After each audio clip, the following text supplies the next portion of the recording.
just to say we're very pleased to have Maggie Moorcroft, and Maggie is a senior occupational therapist working for Derby DrivAbility. And Maggie's going to talk to us today about all things driving in connection with Huntington's disease. I'm going to just hand over to Maggie now. Hello, thank you for inviting us today. So my name's Maggie Moorcroft. I'm an OT, as John just said, and I work for Driving Mobility as an assessor. What I'm going to do first off is tell you what the aims of the webinar are today, and then we'll proceed with it. So what I'd like to do today is to share with you about who we are, what we do and how we do it, how you've managed to come and see our service. I'd like you to know more about Huntington's disease and the DVLA. And then we're going to look at some of the common driving issues that may occur with somebody that's developed symptoms of Huntington's. We'll then go on to looking very briefly at wheelchair and passenger assessments and how we might be able to help if you're not a driver but you've got problems getting in and out of the car or loading your wheelchair. And then I'm briefly going to go over, describe a wee bit about what Motability do, and then how finish off with how you contact Driving Mobility and its individual centres. So, Driving Mobility, I'm going to let you know roughly where our centres are, what we offer at the centres. I'm going to talk through what you'd expect if you came for a driving assessment. And then throughout it, I am going to reiterate that as a user or a customer or a family member or as a professional, Driving Mobility and its centres are always open to give telephone call advice and guidance wherever it's needed. So where are our centres? So we have 19 centres across the UK, and each one of those centres has a satellite centre with the aim of ensuring that people don't have to travel too far in order to visit us. From what you can see here, the blue markers are the actual centres, and the red markers are the satellite centres. A quick way of finding out what your nearest centre would be to go through our website and pop your postcode in, but you can also phone us. I'm going to be giving information about how you contact us right at the end of the talk that we're doing today. And I work for Derby DrivAbility, that's us there, and the second one from the right. And we're made up of driving instructors, occupational therapists, and admin staff.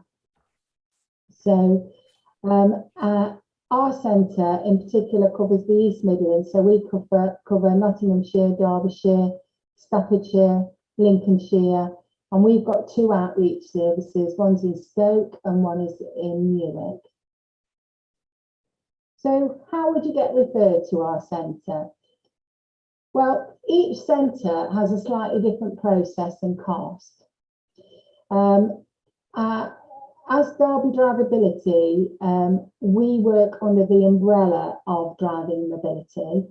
So Driving Mobility is the umbrella service that makes sure that there is equality of service provision, equality of policies and procedures throughout the whole of the country, throughout the whole of the assessment centres. Some of us are run by the NHS, some of us are charities, but all of us get funding from the Department for Transport. So at Derby and at all of the other centres, you can get referred through an NHS referral. At Derby, those referrals are completely free, so that's anybody, your GP, your therapist, a consultant that you're working with. They may not be free throughout the country, so it would be a case of contacting your local service in order to just clarify costs in your area. We get Motability referrals. You are eligible for a Motability referral if you have the high rate mobility component of DVLA or the enhanced mobility component of PIP. You don't have to be using the scheme at the moment, but you can use this service to get a free referral through Motability if you're thinking about using the Motability service.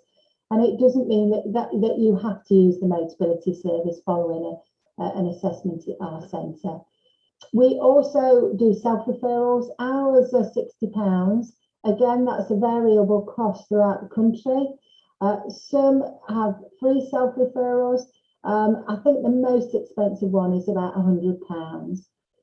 The DVLA also refer to us. Now, they would refer to us if they have been notified that somebody has a medical condition, such as Huntington's, and they will then commence what's called medical inquiries. So they ask your GP or your consultant information about the person.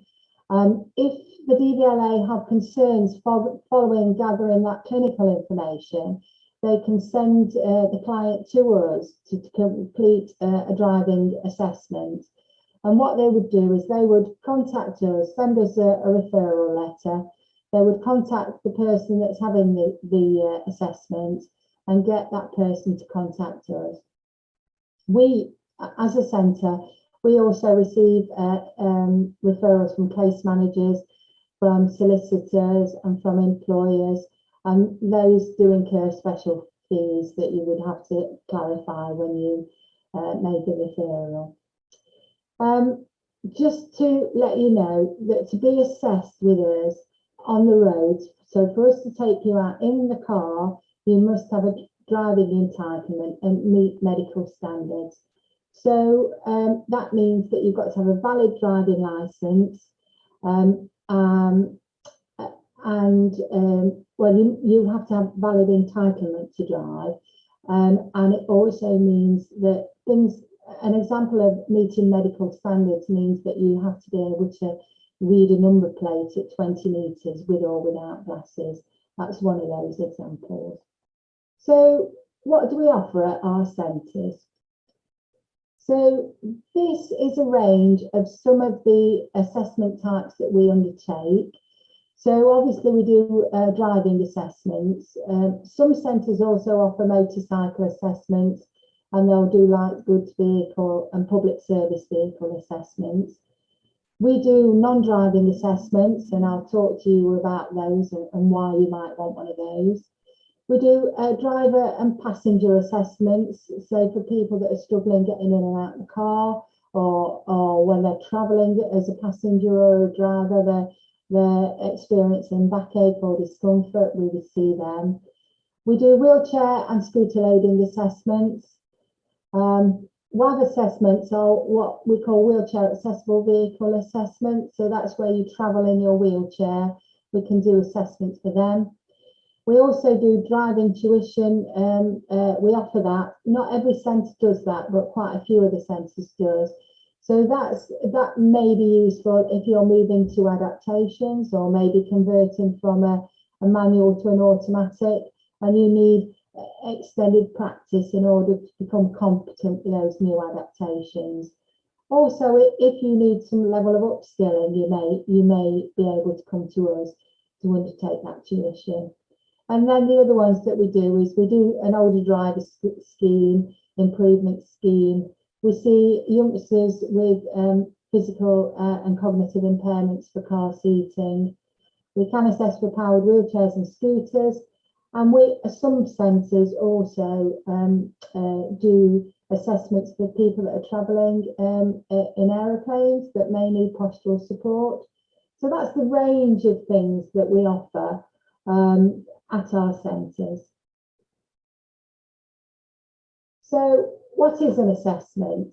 Well, first of all, I just need to, I can't stress enough that it isn't a driving test. What it is, it's an assessment of your ability to drive to a safe standard, and for us to see whether or not your medical condition is impacting on your ability to drive to a safe standard. So we're not expecting test standard driving.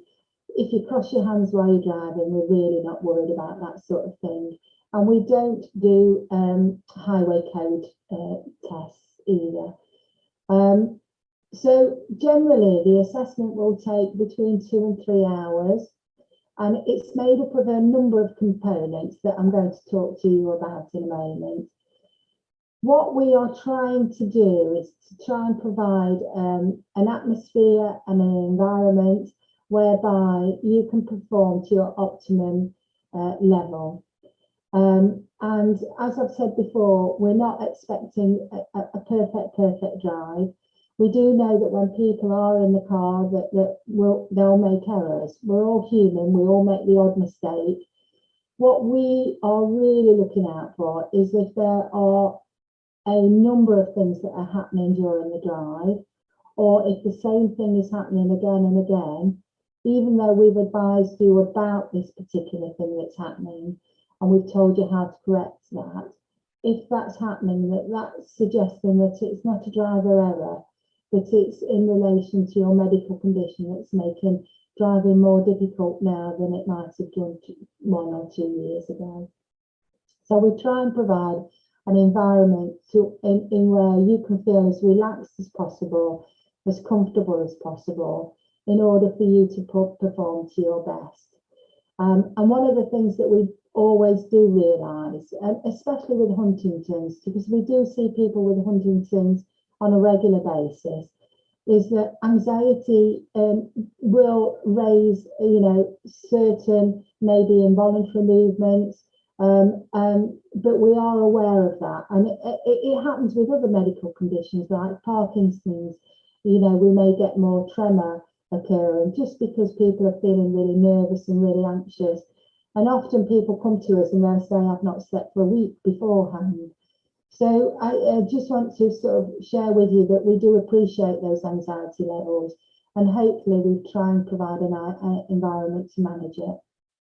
So when you come to see us, you'll be seeing, before you come to see us, you'll be getting a phone call from one of our admin ladies. Our admin ladies, they are ladies at our centre, but not everywhere.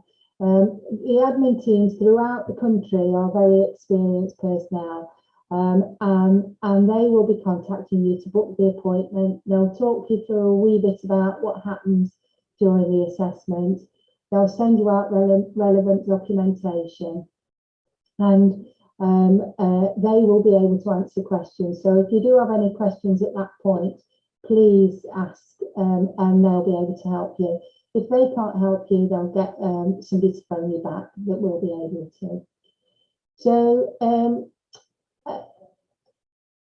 So when you do arrive with us, the first bit that we do is a clinical consultation. So that's generally an occupational therapist that will be seeing you. You will be, the driving instructor is likely to be in during this part of the assessment as well, but not always. So what we do is we find out a wee bit about you, and it normally lasts about sort of 40 minutes. So we find out a wee bit of information about your medical history. We'll find out about what sort of driving that you're doing currently, what sort of driving you might have done in the past. We will then get you to do a brief physical assessment. It's nothing intrusive, and we basically just start at the top and work our way down. And it's all in a sitting down situation. So we look at head, neck rotation, we look at trunk rotation, arm function and leg function. And then following that, it is likely that we'll be doing some cognitive tests that are really some basic pen and paper tests that look at the more thinking skills that are needed whilst driving. And then following that, or you might have done it earlier, we will get you to read some number plates at that legal distance of 20 metres. So that'll be your introduction to the assessment. So we've got a wee bit more information about you, and if you've got any additional needs, such as if you've got hearing issues, we can relay that to the driving instructor so that he can use hand signals as well as verbal instructions. So the next bit will be you going out in the car. So all of our centres have a range of vehicles. So we've got automatic vehicles, we've got manual vehicles, we've got adapted vehicles, and we've got a few different styles. So we've got SUVs, so the higher seated ones, and then maybe something smaller like a VW Polo if you're used to driving that size of vehicle. You'll be going out with the occupational therapist travelling in the rear of the vehicle and the driving instructor travelling in the front of the vehicle. You don't need to worry about knowing the area. We cover the whole of the East Midlands, so people do come to us that have maybe never been to Derby before. So we manage that situation by giving really good, really clear instructions. And that's the same throughout all of the centres. So what we do is you're going to be going out in one of our cars because our cars have got dual controls. So that's a safety issue. But we do allow you to become familiar with the vehicle. So what we do is, and in all centres this happens, but I'll tell you specifically about our centre. So we do a nursery route of about 3 miles. It's a very basic road situations where you can get to be a wee bit more comfortable with the car, making sure that you know where everything is, making sure the mirrors are set properly, making sure you're comfortable. And then we will commence the drive, starting off in quieter situations, building up into slightly faster, slightly busier situations, because the DVLA expect us to assess you in a variety of situations, and your licence says that you are competent in those particular areas. Following that, so our particular routes are between 12 and 14 miles. I think generally, nationally, they are between maybe 10 and 15 miles. And then following that, you will be brought back to the centre where we will give you the recommendations on what we feel needs to happen next. I will let you know that during the on-road drive, our centre, and I know quite a few centres, partway through the drive, towards the start of the drive, we may pull you to one side and we give you advice on things that we feel that you might be able to do, you know, in a wee more improved way. And that is meant as a helpful situation in order to guide you through the rest of the drive. When you finish your drive, we will bring you back, like I say, and we'll talk to you about what happens next. So in some situations, we're gladly able to say that actually we feel that you're safe to drive.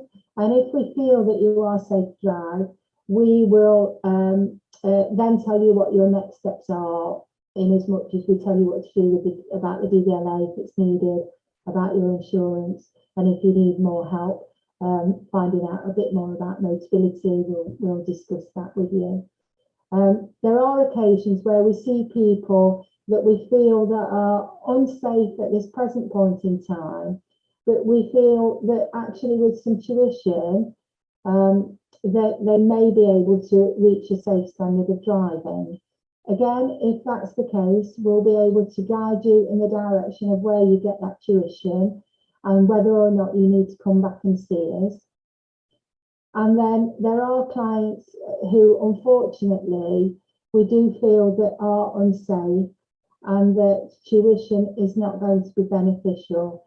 And again, in that situation, we do have to advise people on that day and recommend that they do surrender their licence. And then we always tell clients right at the start that if we do have to give that sort of information to them, that they would not be able to drive from the point of the assessment because they've been advised by a clinician not to drive, and therefore if they did choose to drive, they would be driving without insurance. So those are the possible outcomes. Like I say, we do try wherever possible. Our ethos is to try and keep people on the road as long as it's safe to do so.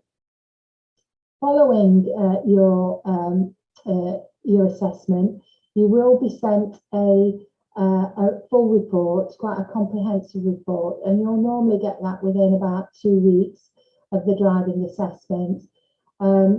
The other thing as well is that obviously in our centre, and now that COVID regulations have changed a wee bit, we're going back to the situation where we do allow people to have in their family or whoever they've come with, if that client wants it, so that they can hear the feedback with the clients.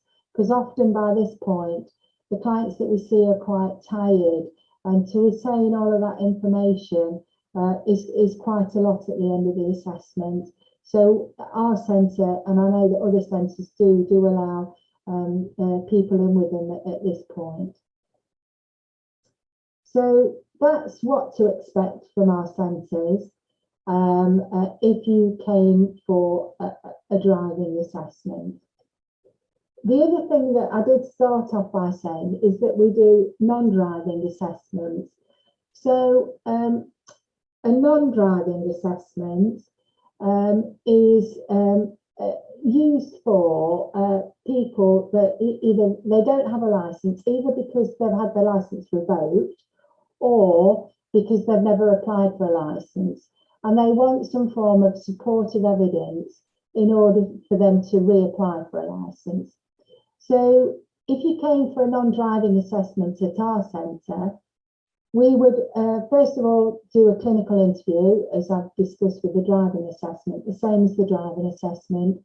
We find out a wee bit about your medical history, about your driving history. We do the physical assessment, we do the cognitive assessments, and then we take you on our rig, which is the picture that you can see currently. And that is a tool that we can use in order to objectively measure things like your movement time of your feet, whether or not you're able to grade pressure of your feet, if you can steer effectively, so how quickly you can turn the wheel. We can also look at things like your reaction time, so how quickly you're responding to lights that are on the dashboard. So we can look at physical and the cognitive aspects of driving in quite a clinical situation, but it does give us objective measurements really. At our centre as well, we also have a cordoned off area at the back of the centre. So that's locked off. So that means that we would actually be able to take some people in the car doing things like figure of eights. It's not a huge area, but we could look at basic vehicle control in the back area, and we're legally allowed to do that because you can't access it as part of the public. It doesn't always happen with every non-driving assessment, but for some of the driving assessments. And from that, we would then be able to say, actually, we feel that you do have the potential to get back to driving, and we can provide you with this support, and we do a report for you. And again, there are clients that we feel that probably a return to driving is not going to be possible because we've not been able to gather that cognitive and that physical support from the tests that we've undertaken during the non-driving assessment. And again, you can have a non-driving assessment. The referral is the same process as the driving assessment. So that's a wee bit about us and what we do and what to expect if ever you came to see us. I'm now just going to discuss about Huntingtons and DVLA and what's expected from you as the licence holder. So it is a legal requirement to inform DVLA of various medical conditions, and Huntington's is one of those, so it's a notifiable condition. And the quote from the DVLA medical standards is, and I'll just say it word for word, you must tell the DVLA if you have Huntington's disease and it causes any symptoms. So it's at that point that you need to notify the DVLA.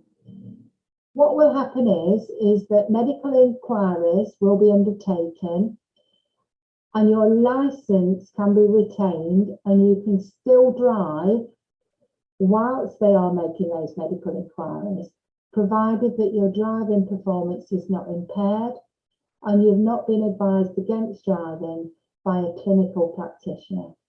So you can still continue to drive whilst they're making those medical inquiries, as long as you meet that criteria. Once you have been advised by a doctor not to drive, it is illegal to do so until either the same doctor has cleared you to drive or the DVLA has said that you can drive. If you did continue to drive, your car insurance would be invalid. The other thing as well is that with progressive medical conditions, it is a legal requirement for the licence holder to keep the DVLA informed of any ongoing significant changes to your condition. So, for example, if there was significant involuntary movements that start to happen, or if there was a cognitive decline, a significant cognitive decline, you'd have to tell them about that, even though you have already told them that you've got Huntington's disease. Okay. And just as a vehicle insurance note, if you are a driver, you must tell the insurance if you've got Huntington's and it's causing symptoms. It's at that point you need to tell the vehicle insurance. The same as at the point that you have to tell the DVLA. The insurance company are not allowed to increase your premiums, as this is against the Disability Discrimination Act. So the DVLA, as a licence holder, the DVLA expect the following from any licence holder. So it expects that you have a reasonable level of visuospatial perception. So that is in relation to the fact that you need to be able to position your vehicle correctly on the road, make sure that it's not too near parked cars, make sure that it's not too near oncoming cars. You've got to show that you've got a satisfactory level of attention and concentration whilst you are driving, because obviously lapses of concentration are significant, even if it's a very minor lapse of concentration. Memory. So things like route finding are important when you're driving. One of the things being is that if you are forgetting where you're going or you're forgetting your routes, our experience is that people tend to move into sort of like a panic situation.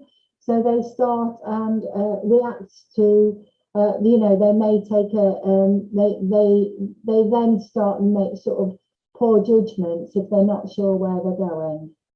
Coordination is important. Obviously, you've got to be able to coordinate the pedals if you're changing gear. You've got to be able to coordinate the speed with turning of the steering wheel.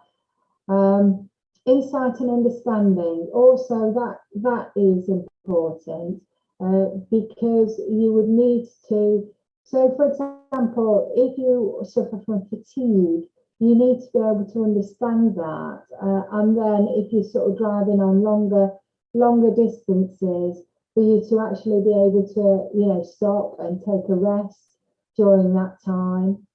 Or if you are aware that you are fatigued, to then not commence driving. You obviously need good reaction times because you're moving at speed as the driver, you know, from 30 miles an hour upwards, and everybody else is. So you've got to be able to respond in a timely fashion. You've got to be able to plan ahead. So it's about your ability to look ahead, look forward, so that when you're coming up to a situation, you've made the necessary changes in your driving behaviour in order to cope with those situations. So, for example, if you're coming up to a junction, you're queuing traffic ahead, you're slowing the vehicle down, changing down gears in order to make sure that when you come up to that situation, you're not having to just press on the brakes very late. You need a reasonable, level of vision. So, as I've said before, so your distance vision, what they call acuity, it means that you have to be able to read a number plate at 20 metres with or without glasses or contact lenses. There are other elements of vision, and there's quite a few of them. One of them being called visual fields.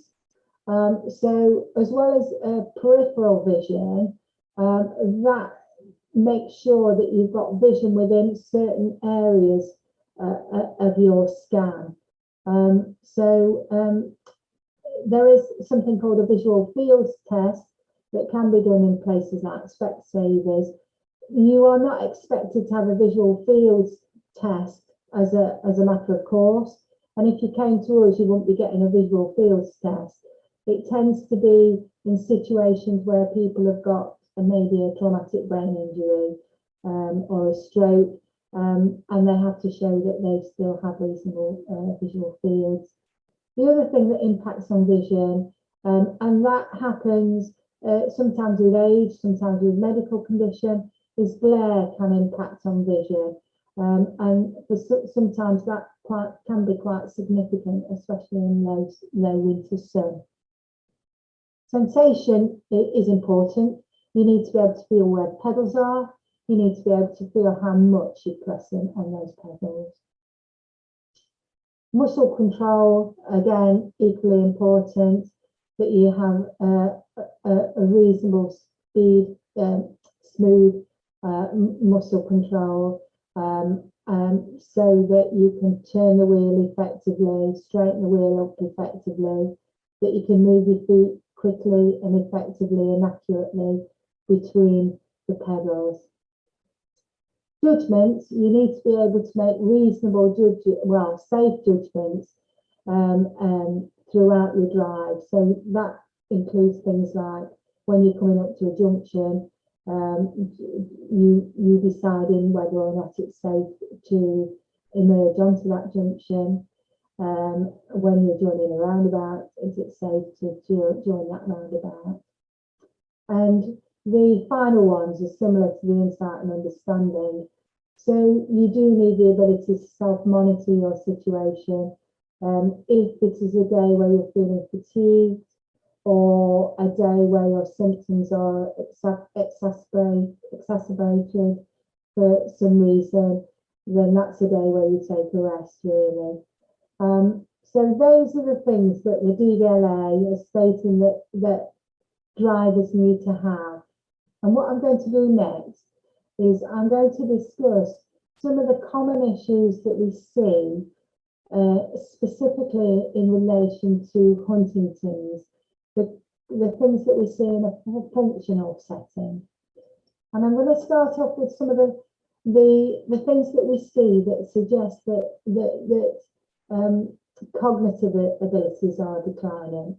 And then I'll be looking after this, we'll be looking at the physical control of the vehicle and some of the potential problems that you see with clients with Huntington's. So some of the things that we see are stopping inappropriately. So you come up to an open junction,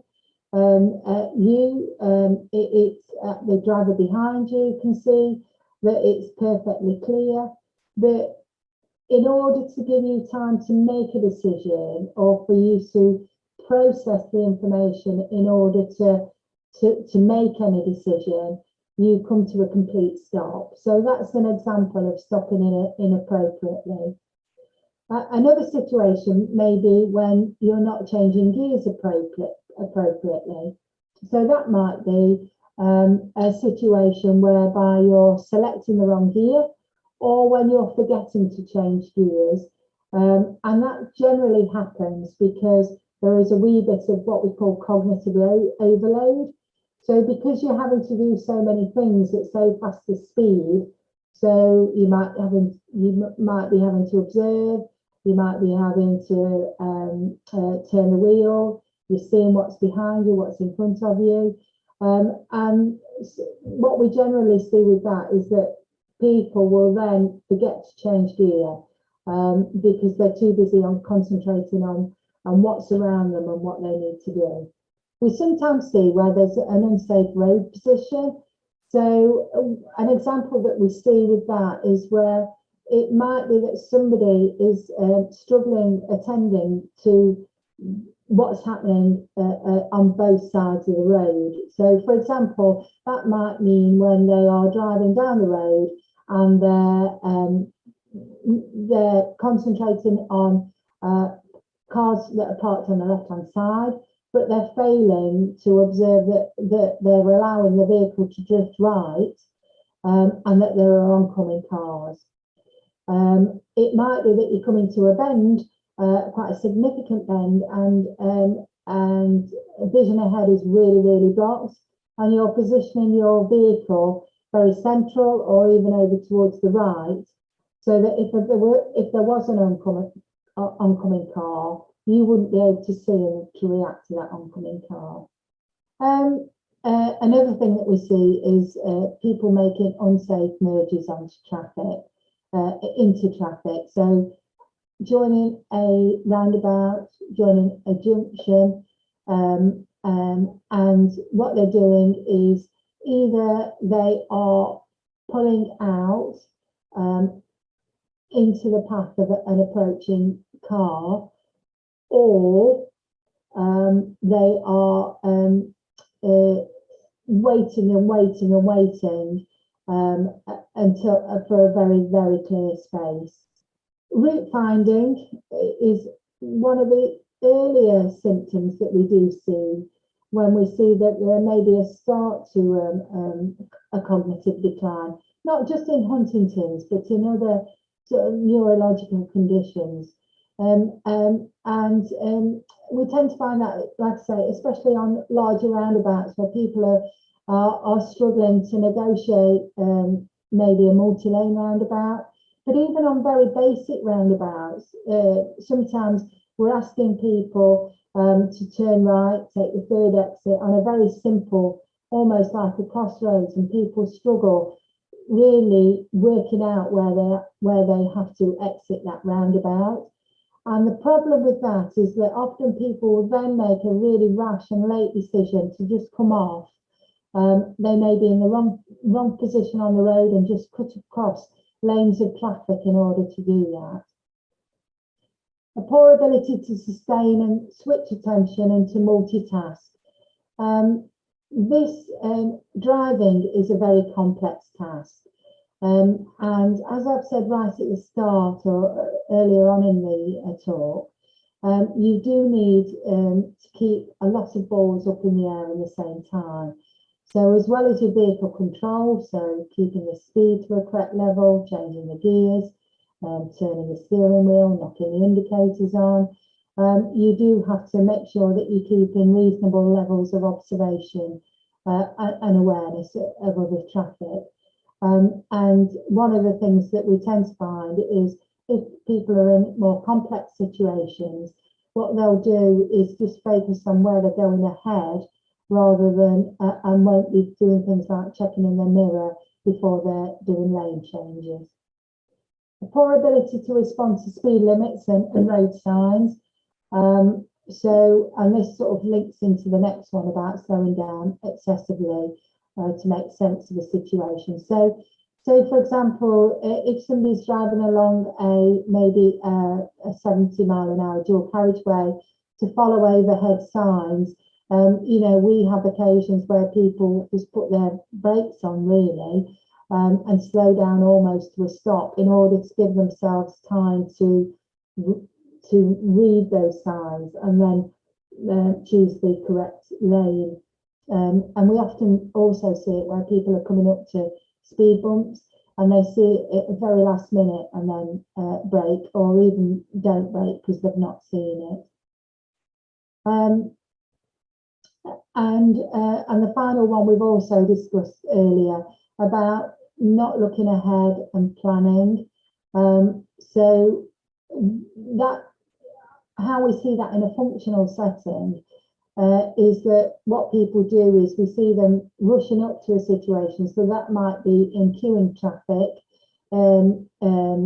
approaching traffic lights or junctions. So they'll be zooming up to it. They'll probably see the traffic lights, but not realise that people have stopped ahead of them. And then they end up with harsh and late braking. So those are some of the things that we see as assessors when we're starting to see problems from a cognitive point of view. So the physical issues that we see, and again, this is in relation to Huntington's, but also does apply with other conditions that we see. We see difficulties with smooth operation of the accelerator. So one of the things that we might see is that when they come out of a junction, if there are problems with smoothly operating that accelerator, they may either be unable to grade the pressure on that accelerator, which will result on them speeding out of the junction at too fast a speed, and that often means that they end up too wide and going onto the wrong side of the road, and they can't bring the steering wheel and steer back in fast enough in order to keep themselves onto their side of the road. Or they might emerge from a junction really slowly. We also see issues with if you are joining like a faster road, so you're coming from a slip road to a dual carriageway, we will see there are times where people can't bring their speed up in an appropriate fashion. So they'll be really slow joining that change of lanes, just because it's taken them a while to get the right pressure on the accelerator pedal. I think one of the things that we do see as well is that there is often that uneven movement on the accelerator pedal that we see. So in a situation where there's slow moving traffic, we'll see like a surge and then braking, surge and braking, rather than it being able to keep that to a steady speed. Operation of the brake in a controlled manner is obviously necessary. And this can be in a situation whereby if somebody has to do an emergency stop, we need to make sure that they can stop the car quickly and effectively, but we also need to make sure that they can keep their foot on the brake when they do complete that emergency stop.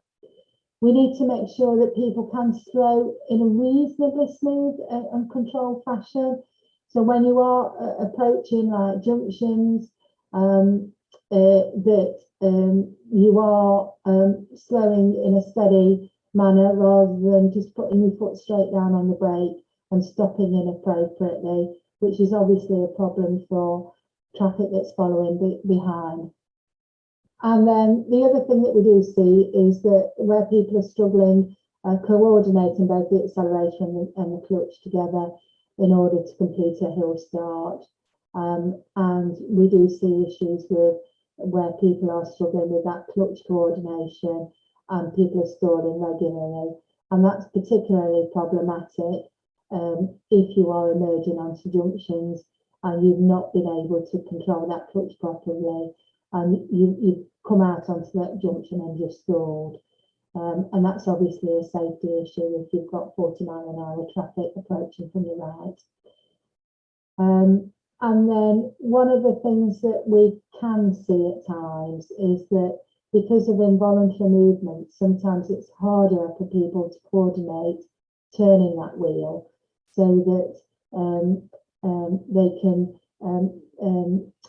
so for example, if you're going from a left-right turn, or you're coming off a roundabout, so you're steering right and then having to turn left quickly. Sometimes, because of that inability to coordinate at the speed and the smoothness that you have to, people aren't able to actually turn that wheel to a satisfactory standard, which ends up with poor road positioning. So these are some of the things that we see from clients that are starting to demonstrate some issues.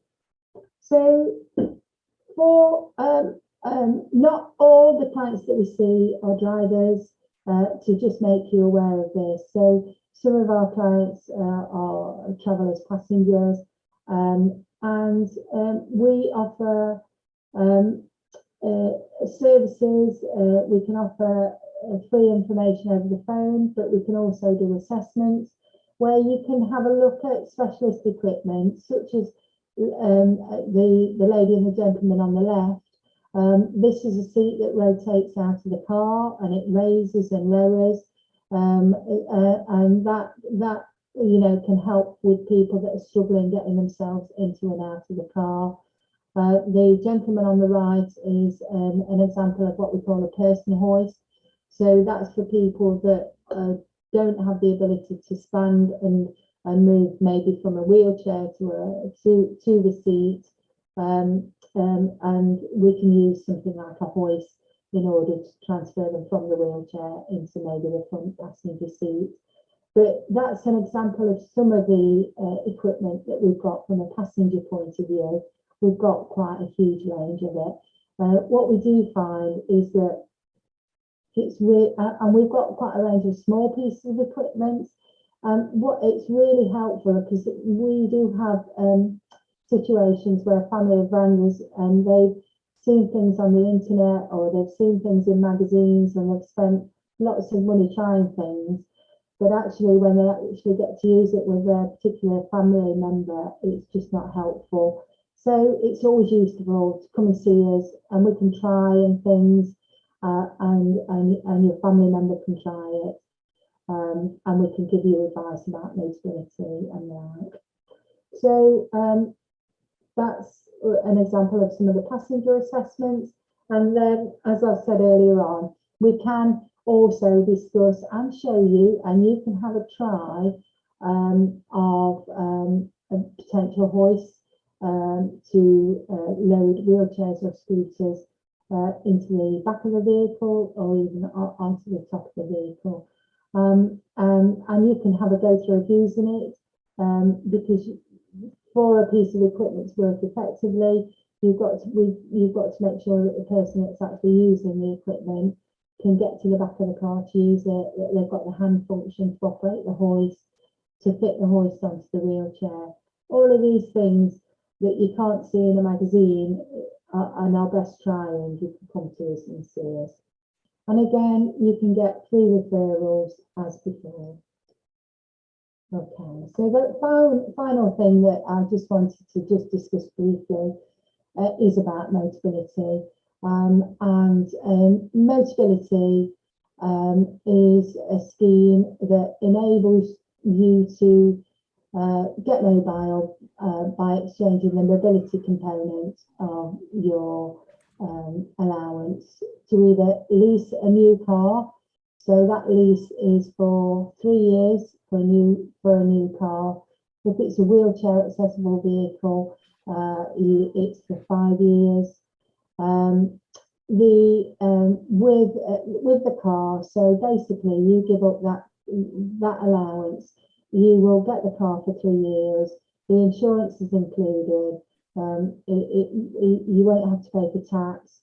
You get free roadside assistance, free insurance, I think I said, and then things like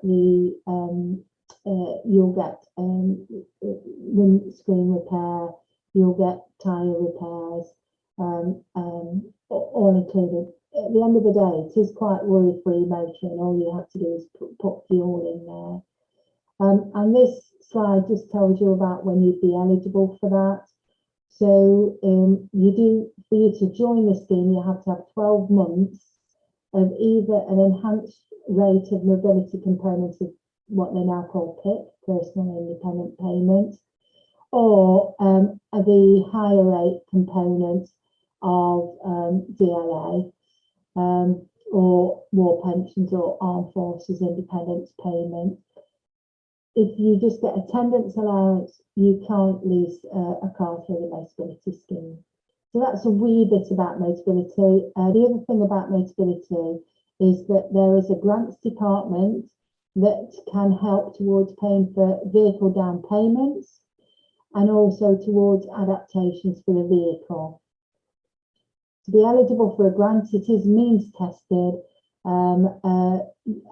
You would just have to ask whether or not you're eligible for that. But to just sort of give you a wee bit of background, and the Motability website is very good for you to get additional information about it. So that really, I think that virtually wraps up everything that I have to say. This is the details of driving mobility. You can just Google driving mobility. I think it's the first one that comes up. The website does have a lot of information about our centres, about what we do and how we do it. And it also has sort of a lot of information about things like transport schemes as well. So do please get in touch with us. Any question we will answer. If you're a professional, if you're a family member with concerns, if you are a client, you're the driver and you've got some concerns or worries, just give us a call. It's a starting point to just discuss the situation with us, and then hopefully we can advise you or point you in the right direction. Yeah, so that's it. So thank you very much for listening to me.